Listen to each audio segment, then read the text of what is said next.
All right. Here we got Água Viva right here. You can see it on the side there. Clarice Lispector, Água Viva. So, yeah, I did one Clarice Lispector. I read a little bit of The Passion of G.H. I think the first time I read that book, I think it just went over my head. But I kind of like, well, once I knew, I kind of like did that kind of summary of what happened in the book. I kind of like reread it, and it kind of made more sense to me. Like it, barely anything happened in the book. It's almost, if you filmed it, it would be like a 1 minute film. But the most of the book takes place in the woman's head. It's like it's pretty amazing that you can write 100-page, or even it's the passion.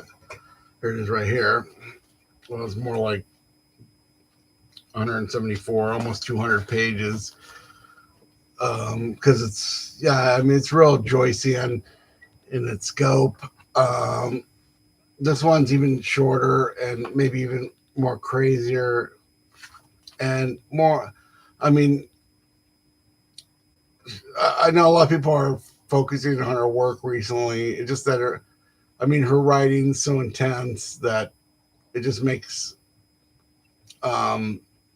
sense in this modern world. It's become relevant again right now, 2024. So let's see, where are we at? Okay, so let me read the beginning, and then we'll talk about the book. Okay, so this is how it starts. There's a couple of readings of it. I was listening to some of the readings on YouTube and stuff. It's with such profound happiness, such a hallelujah, hallelujah, I shout, hallelujah, merging with the darkness, human howl of pain and separation, but a shout of diabolic joy, because no one can hold me back now.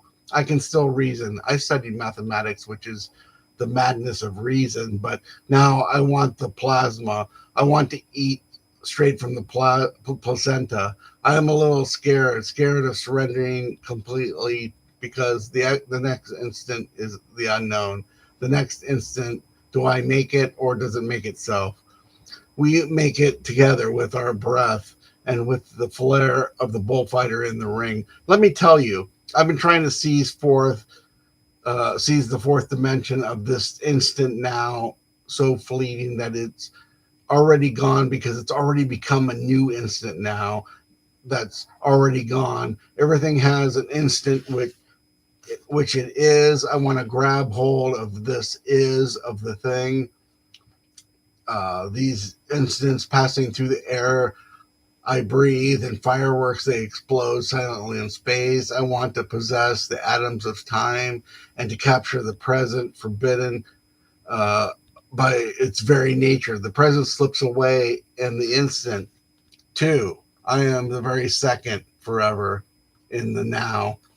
Only the act of love, the limpid star-like abstraction of feeling, captures the unknown moment, the instant hard as crystal and vibrating in the air. And life is this untellable instant, larger than the event itself. During love, the impersonal jewel of the moment shines in the air, the strange glory of the body, matter made, feeling in the trembling of the instants, and the feeling is both immaterial and so objective that it seems to happen outside your body, sparkling on high. Joy is time's material and the essence of the instant.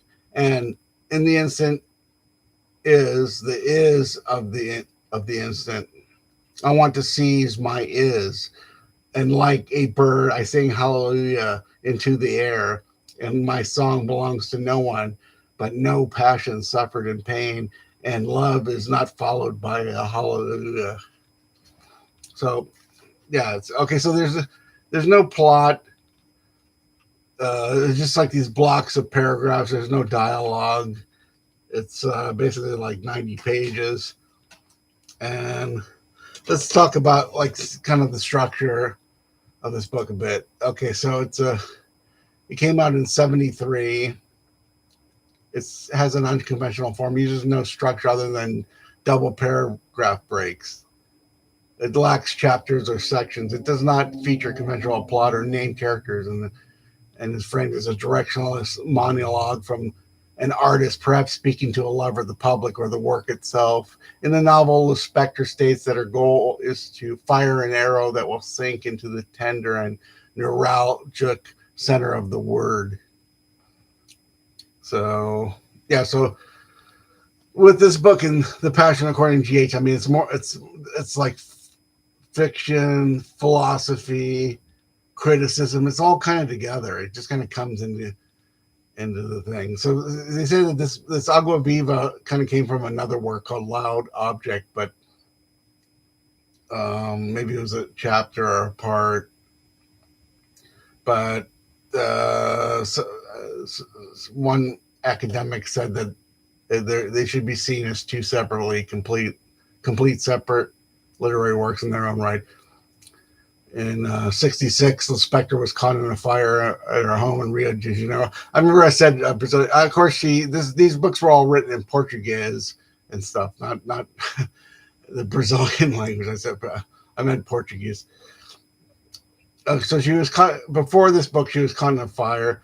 Some literary critics, most notably Benjamin Moser, who wrote that great book of biography, have argued that the unhappy lives of her Jewish refugee parents, in particular the rape of her mother, Manya, and pogroms in the aftermath of World War I in what is now Ukraine, have cast a long shadow over her work. In the words of one critic, her writing become personal, desperate, and claustrophobic in the light of this familial trauma. The emphasis has been challenged by other scholars, especially in Brazil.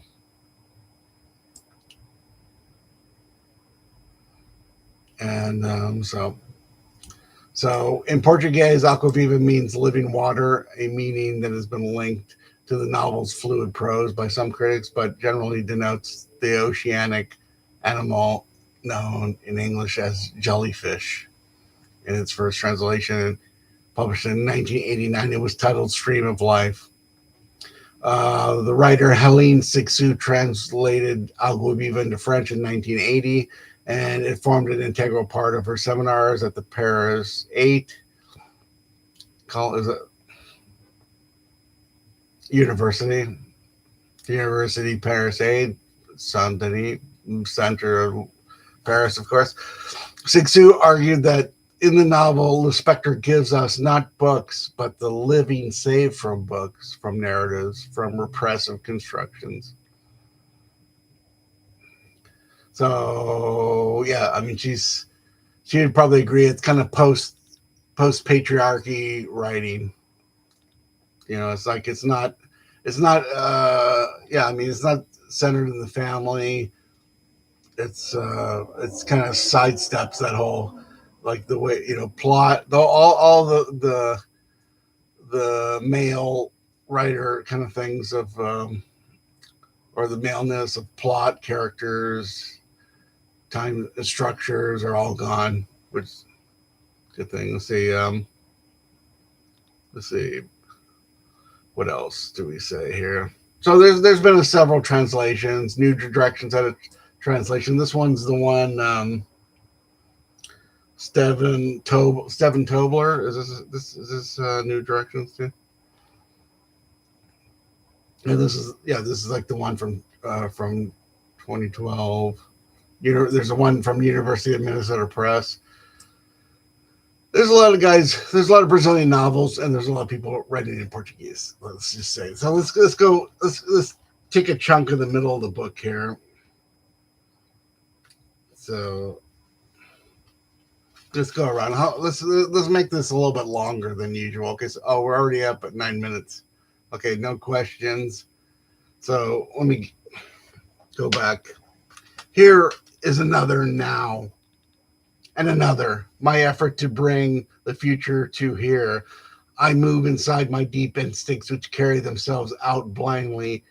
I feel then that I'm near springs, pools, waterfalls, all with abundant waters, and I am free. I free. Hear me, hear my silence. What I say is never what I say, but instead something else. When I say abundant waters, I'm speaking of the force of body in the waters of the world. It captures the other thing that I'm really saying because I myself cannot read the energy that is my silence. Ah, I fear God in this silence. I'm myself. Okay, so okay. Okay, so let's read it. Okay, so I'm on page 36. Being born is like this. The sunflowers slowly turn their corollas towards the sun. The wheat is ripe. The bread is eaten with sweetness. My impulse connects to that of the roots of the trees. Birth, the poor have a prayer in Sanskrit. They ask for nothing. They are poor in spirit. Birth, the Africans have black and dark skin. Many of the sons of the Queen of Sheba and the King Solomon. The Africans to put me to sleep. I newly born intone a primary rigmarole where they sing monotonously that the mother-in-law, as soon as they go out, comes and takes a bunch of bananas. So yeah, I mean, yeah, there's kind of sort of, I mean, well, more in the GH book. There's like a big kind of kind of religious text and stuff. Like there's religiousness is definitely a part of like her writing and stuff. It's like, and then, but I recommend reading this book. But I recommend reading both of them together. And she, oh yeah, kind of these books kind of fit together there. See, look at that. All right, so and the backs fit together. So I think these books were meant to be read together, just by that alone. Okay, so 12 minutes. Okay, so thanks for listening, Clarice Lispector. That's it for tonight. We got some other books coming up. Not really sure, but I made a little list here, so I'll mention a little bit of what's coming up here. Not that. Okay, so no, not that one either. Oh yeah, here it is. Okay, so we already did James Joyce. Okay, so what's coming after that? Vladimir Nabokov, Faulkner, Beckett, Burroughs, Lowry, Virginia Woolf, Gertrude Stein, Joseph Conrad, Ricky Ducournau, Flann O'Brien, Judah Barnes, and I already did Sorrentino, Matthew Soap, David Marks, and then Thomas Mann, and I'm going to read a few Victorian novels too thrown in there. And I might go back to early poetry, Podolia,